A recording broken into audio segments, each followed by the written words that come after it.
To see the fully uncut version of this video, head over to patreon.com/Jonjo Lyons. What's that like to live deliciously?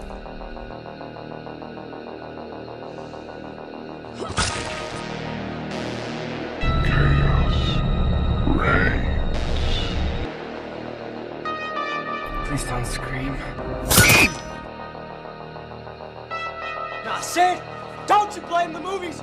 Movies don't create psychos. Movies make psychos more creative.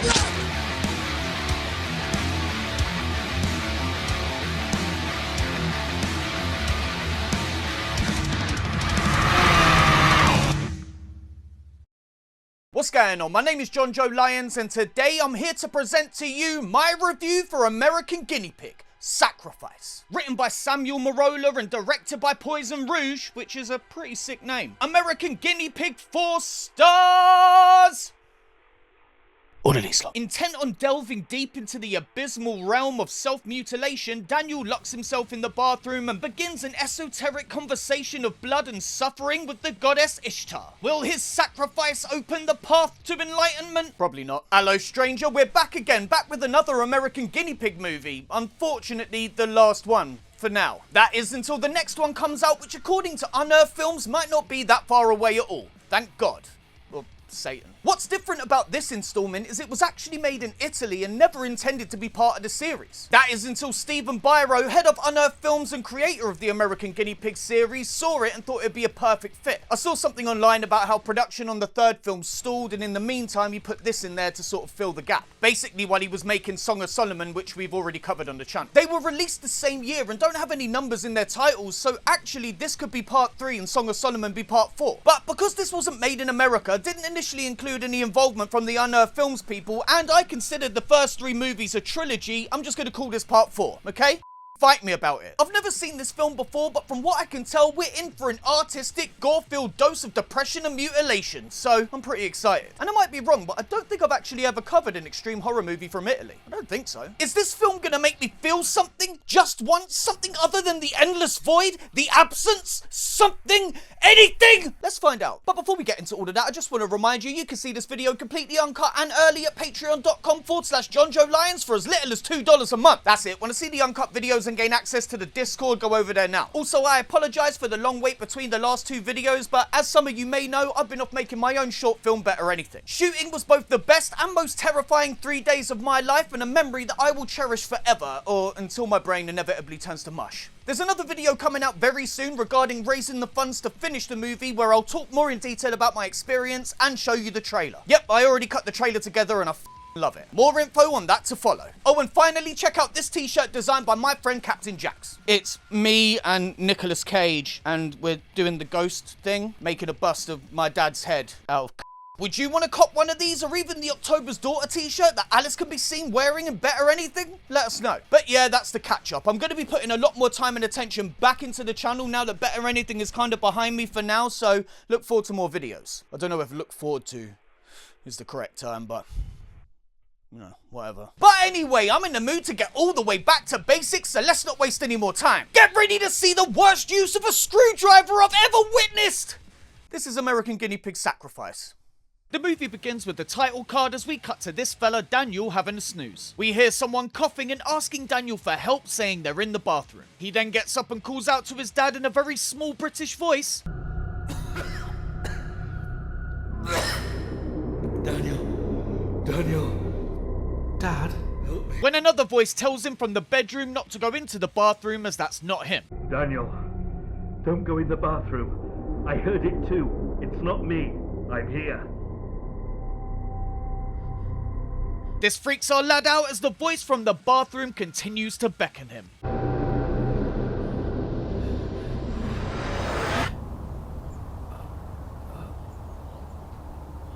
Here we find Danny Boy waking up on a bench as in voiceover he tells us dark places exist. He says he's been there, deep inside. Cut to the opening credits as Daniel goes for a walk past this building and down this tunnel. He arrives home and heads inside as in voiceover we're told this is where Daniel was raised. He goes upstairs taking off his shoes, then enters the bathroom where he pops his phone down and pulls out a small jar of some nature. I'm going to assume poppers. Daniel then takes off his trousers in the bedroom as we see a flash of a naked woman walk past. He then retrieves a bag from the closet and pops it down in the bathroom before opening the window and shutting the blinds. He switches on the light and takes a long, hard, presumably, look at himself, then caresses himself while doing a Joker impression. I want to her in a pool of blood till my explodes.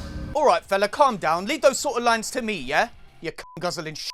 Daniel removes whatever this is from his bag, then a bunch of candles which he lights. He then turns his attention back to the other thing, revealing a bunch of horrid looking implements of pain, calling them keys, ways to open all the doors. He looks over them one by one, each more hooky and rippy than the last before settling on this bad boy and taking a knee. He seems to struggle with what he must do for a moment before finally cutting into his hand.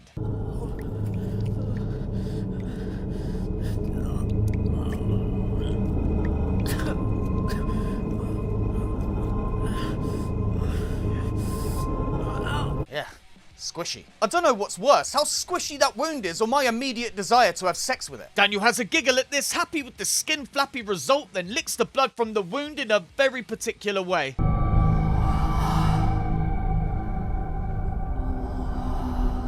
Try spelling your name, mate. That usually works on your mum. Done eating his new holiest of holies, Dan the Mutilation Man reaches into his bag of tricks for a zip tie which he secures around his wrist. He then pulls out some duct tape and fixes his hand vagina. Back at the mirror we get some more longing looks at himself when he sniffs this little vial of goodies and gets a second wind.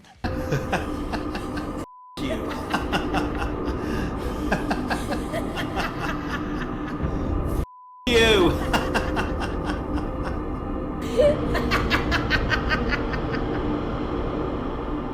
Yep, Popper's confirmed. After seeing his vision, Daniel picks up another tool and slices deep into his forehead, making a shape that basically looks like a butthole.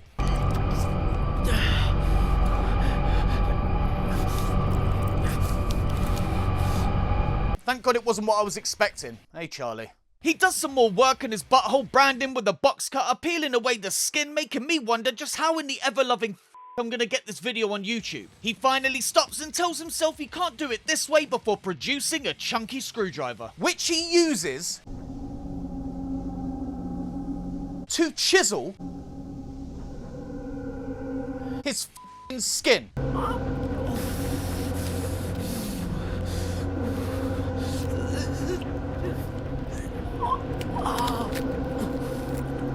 Daniel then stops for a smoke as he and all of us contemplate our life choices. In voiceover, he hears a psychologist tell him the screams he hears in the walls are his as he flashes back to taking a bread knife and slicing something other than bread.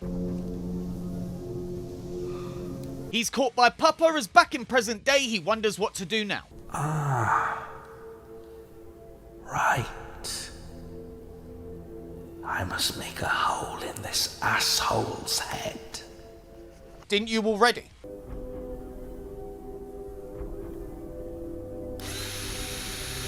Oh, okay, sorry, never mind. Look at me, backseat mutilating again. Daniel drills a juicy hole into his leg, then takes another zip tie and tightens it after the wound, which I'm not sure is the right way to do that. He tapes himself up and again goes back to the mirror, giving the drill a spin, then fiddling with his forehead butthole. Finally, he takes the drill and shoves it into the wound.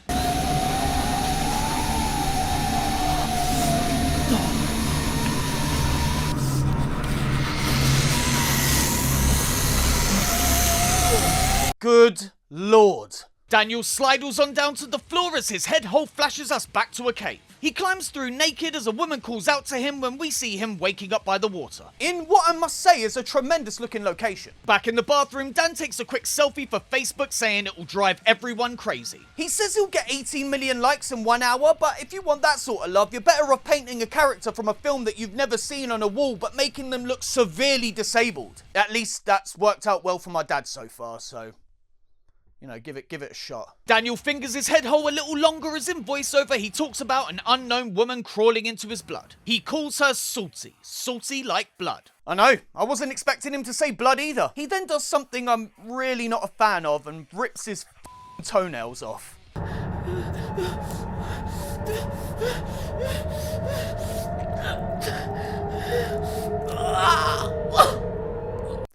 Okay, moving on.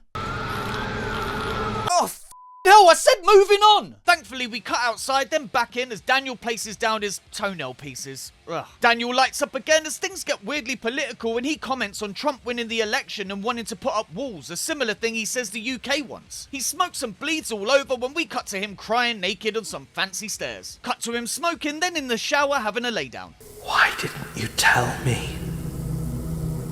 about the infinite black horizon that, in the end... It doesn't even matter. Cut to the bathroom as Daniel reads a book about a goddess in a pool of blood, which sounds like fun. He stands up and grabs his blade out of the bath before turning on the tap and heading back to the sink. Here he fiddles about with his tools, then goes for another sniffle as the water fills the bath. We then have another rather difficult moment in the film as Daniel takes the screwdriver and shoves it right down his pee hole. Like, all the way to the handle. And then gives it a little twist. Jesus Christ on a bike, what the Daniel takes some pictures as he calls himself a social idol, a social icon, and laughs to himself before really shoving that thing in and blood. Here is my semen of blood. Here is my bloody semen. Lovely. He then looks at the screwdriver for a bit and nearly shoves it into his brain, but stops, instead throwing up into the sink and laughing to himself once more. You can't put that in your brain, Daniel. It's been in your mate. In voiceover, he begs someone not to leave him alone, saying he did this for her, then throws up some more and collapses. On the floor, he wonders if he made a mistake. Cut to Daniel seeing this large-breasted woman in the mirror, laughing back at him, and then to Daniel waking up. He sits on the toilet and looks at whatever the is going on here before biting his tongue so he can lick blood on the pages. As if he didn't have other blood everywhere else to do that with, but whatever. Daniel then picks up the blade and does something we haven't seen on the channel in a while. Yeah, that's right, he cuts off his own penis.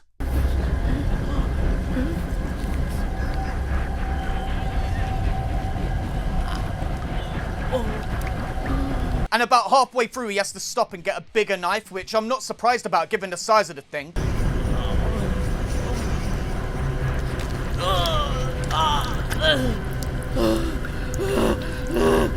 I'm surprised you didn't reach for a chainsaw. Now fully de-penis, Daniel steps into the bar saying he is now in the pool of blood. That he did everything that was written, everything that was right. We cut to him at the beach as in the real world, he stops the tap, then steps into the ocean. And then it seems he wakes up in the bath with some regrets.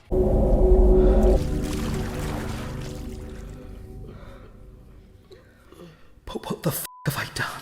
A lot of stuff, but the headline? You cut your own off. He then says he's gone too far and he must finish the book. Daniel starts to pull the knife to himself as he pleads for someone to accept his sacrifice. He then gives himself a little tum-tum pokey poke and coughs up jam as epic music plays.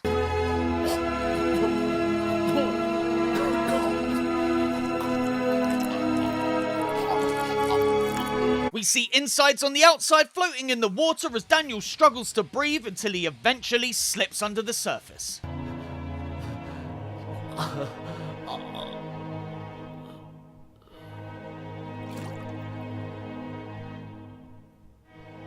The end! Well, wait, hold on a second.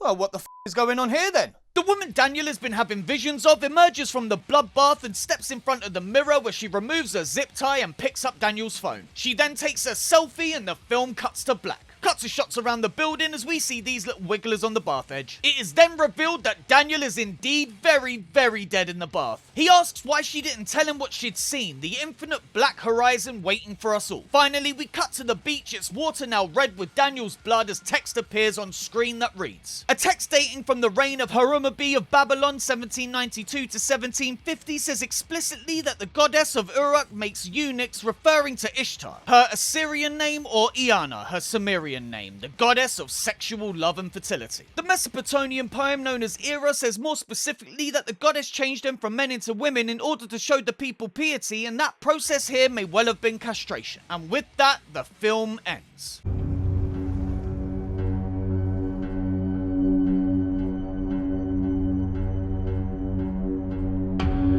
The end! Well, that was a hard watch, but surprise, surprise, I think I love it.